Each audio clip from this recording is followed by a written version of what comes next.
So, isa kang freelancer, tapos wala ka pang first client, magkape muna tayo at may kukwento ko sa'yo. Ikukwento ko sa'yo yung story ng aking first major breakthrough, isa sa pinakamalalaking careers na napasukan ko. Ikukwento ko sa'yo kung paano ko siya nakuha, having almost zero experience, just a few clients. Kwento ko sa'yo paano siya nakuha. So, may nakita akong isang posting, kakapanganak lang na ito ng misis ko, and wala talaga kaming pera. Kasi alam mo yung from rock bottom talaga, wala talagang pera, pinangungutang talaga. Sipin mo kakapanganak niya lang okra yung pagkain niya. Tapos nakatakan din kami ng sasakyan, yung mga times na yun. Siguro this is 2022, a few years ago. Then, nag-search ako online ng mga paid media specialist na jobs or mga Facebook ads na job. Kasi yun yung somehow medyo may counting experience na ako. Meron akong isang naging client before and I think na isa siya sa madali ko makuha. So, may nakita akong job posting doon sa Indeed. By the way, kung freelancer ka, naghahanap ka ng job, check mo rin yung Indeed. So, kita ko doon, kita ko na okay yung sahod. So, nag-apply ako. Kaya lang merong problem. Nakalagay doon sa job description na kailangan daw ng marketing graduate. Kailangan daw may marketing degree. So, sa isip ko, hindi ako pwede dito. Hindi ako matatanggap dito. Hindi ako kasi kailangan ng marketing degree and hindi ako college graduate. Hindi ako nakapagtapos and wala akong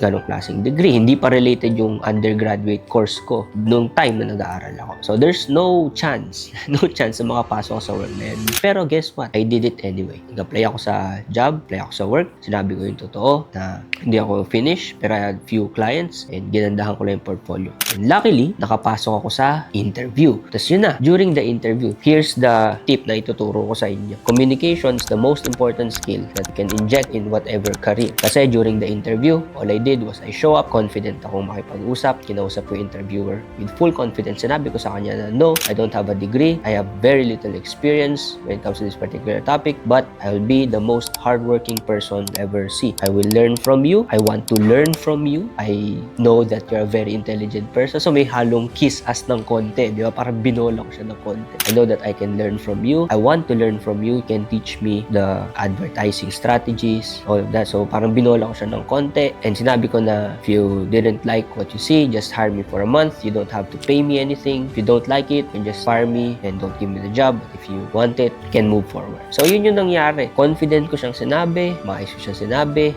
magsinungaling, straight to the point. Guess what? Out of the, hindi ko alam, siguro mga 50 kasi yung mga participants na nandun, out of 50 participants na lahat sila may marketing degree, lahat sila marami experience, I was the one person who got the job. Is it because of my experience? No. Is it because of my college degree? No. I think na-attribute ko yung event na yon sa aking communication skills. Sometimes, clients don't want the best person. They want the person that they like. They hire the person that they like. So, kung na-interview ka, pero bagsak ka rin lagi sa interview, baka hindi mo kailangang mag-upskill. Hindi mo kailangang gandahan yung portfolio mo. Baka mas kailangan mong i-improve yung iyong communication skills. Now, tinuturo naman natin yan sa ating mga workshop. Pero, let me ask you a question before I end. When was the last time na in-improve mo yung communication skills mo? When was the last time na nag-video ka, tapos pinanood mo yung sarili mo and finidbackan mo yung sarili mo? When was the last time na nanghingi ka ng criticism from someone na magtuturo sa'yo kung ano ba yung mga mali mo sa communication? Pwedeng puro ka pa puro